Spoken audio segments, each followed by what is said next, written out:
A parasite exists that can enter a fish's mouth, destroy its tongue, and then anchor itself in the empty space, functioning as the new tongue. This isn't science fiction or a sea monster myth. It's real biology unfolding in warm waters right now. The fish stays alive. The invader feeds and thrives, leaving scientists stunned. How could a parasite pull off this anatomical heist? And why do the hosts endure? This story will change how you see, control, survival, and the loopholes in nature itself. Cymothoa exigua doesn't look like a monster, but its biology is stranger than fiction. This parasite belongs to the isopod family, a group of crustaceans that includes shrimp, crabs, and even the humble pillbug. At first glance, it might be mistaken for a small, segmented pillbug itself, but this creature has a very different agenda. Adult females reach up to 29 millimeters long, about the length of a paperclip, while males are usually smaller, topping out at around 15 millimeters. Their bodies are flattened and armored, colored in muted greens and grays that blend easily into the shadows of a fish's mouth. Life for Cymothoa exigua begins in the open water. Juveniles, known as manti, swim freely, guided by chemical cues in the current. They are searching for a very specific kind of home, the mouth of a living fish.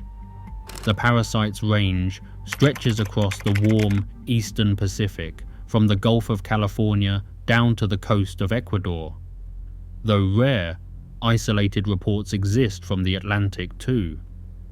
It targets several species, snappers like the Colorado snapper, and Jordan's snapper, grunts, drums, silversides, Atlantic croaker, and spotted sea trout.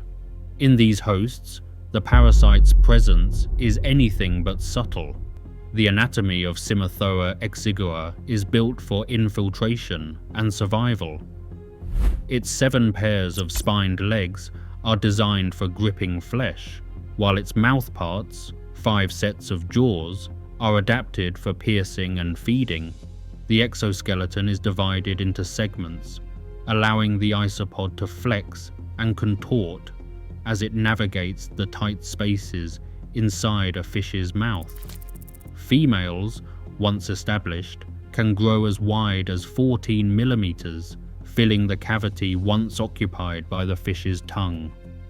All individuals start life as males, but if there's no female present, the largest male will change sex and take over the role, a strategy known as protandric hermaphroditism. Regina Wetzer, a curator at the Natural History Museum of Los Angeles County, describes them as crustaceans that have simply switched from scavenging to a more intimate way of feeding. In the world of parasites, that means not just living off a host, but becoming an inseparable part of it. The next stage in this story is where things turn from strange to truly unsettling. How this isopod invades its host and begins the process of replacing a living organ. A juvenile Cymothoa exigua drifts in the open water, no bigger than a grain of rice. Its journey begins with a silent hunt. Chemical signals, invisible to the human eye, fill the water, trails left by the breath and waste of nearby fish. The parasite senses these cues, following them with uncanny precision. When it finds a suitable host, it does not attack head-on. Instead, it slips unseen into the delicate slats of the gills, where oxygen-rich water flows and blood vessels run close to the surface. This is the point of entry, a hidden, vulnerable gateway few predators ever exploit. Inside the gill chamber, the isopod grips soft tissue with spined legs, anchoring itself against the constant current. At this stage, it is still a juvenile, called a manca. The gills are crowded with filaments, each lined with capillaries, and the parasite's body is built for this tight, shifting space. Here, it feeds on traces of mucus and blood, biding its time. But it is not alone. Other juveniles may have entered the same host. Only one will eventually claim the mouth as its own. The competition triggers a remarkable transformation. If no female is present, the largest male begins to change sex, shifting from male to female in a process called protandric hermaphroditism. As the weeks pass, the future female migrates forward, squeezing past the gill arches and into the main cavity of the mouth. The journey is slow and methodical. The parasite's senses are tuned to the chemical and tactile landscape of its host. It navigates by touch and taste, feeling its way toward the tongue, its final destination.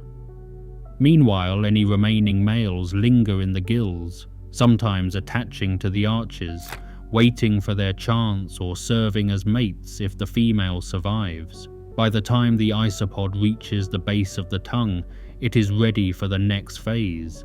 Its body has thickened, its claws sharpened for a new kind of anchoring. The invasion is nearly complete.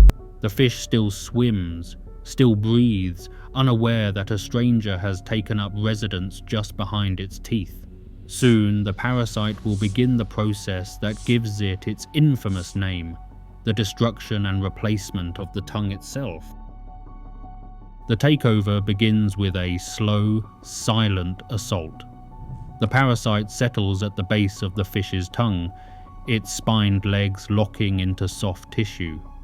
It doesn't rip or tear. Instead, it works with clinical precision, piercing tiny blood vessels one by one. The tongue's lifeline, the flow of blood, starts to vanish. Without circulation, tissue begins to die. The process isn't instant. Days pass. The tongue darkens, shrivels, and weakens. Over the course of 2 or 3 weeks, the once muscular organ withers into a useless stub. The fish, still alive, feels its tongue lose strength, but there's no escape. As the tongue collapses, the parasite's grip tightens. Its claws dig deep into the remaining muscle anchored to the basihial, the small bone at the root of the tongue. Here, the isopod becomes a permanent resident. Its segmented body nestles into the cavity, forming a grotesque replacement. The parasite feeds directly from the wound, drawing blood and mucus from the living tissue it now occupies. The transformation is complete. The fish's original tongue is gone, replaced by a living imposter. The parasite doesn't just hide inside the mouth, it becomes part of the fish's anatomy, locked in place by hooks and jaws. What began as a silent infiltration now stands as one of nature's most unsettling mergers. A tongue lost, a parasite installed, and a host forced to adapt. Survival, for both parasite and host, is a balancing act. Once Cymothoa exigua locks itself into place, the fish is left with a living prosthesis. The parasite doesn't just sit passively, it becomes a working part of the fish's mouth. When the fish feeds, the remaining muscles tug the isopod, moving it like a tongue. The fish can still crush prey and swallow, sometimes with only a slight reduction in feeding ability.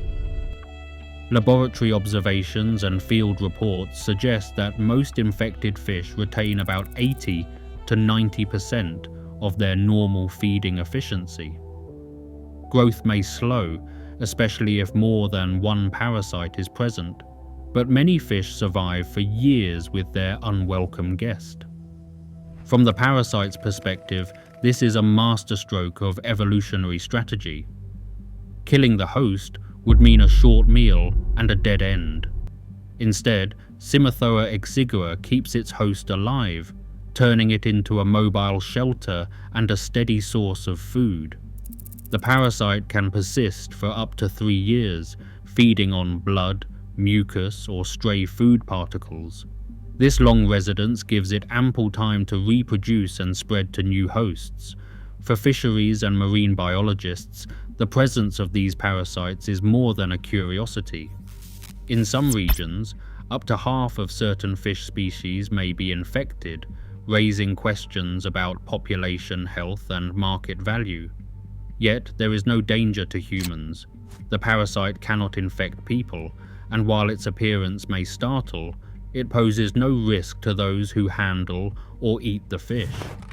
The real story is one of adaptation, both the fish and the parasite locked in a strange, uneasy truce shaped by millions of years of evolutionary give and take. Nature's most unsettling inventions aren't always predators, they're loopholes, hidden in plain sight. Over 70,000 known parasite species rewrite their hosts from the inside. In a world where adaptation defines survival, the real monsters are those that change the rules without ever leaving a trace. What loopholes have we missed?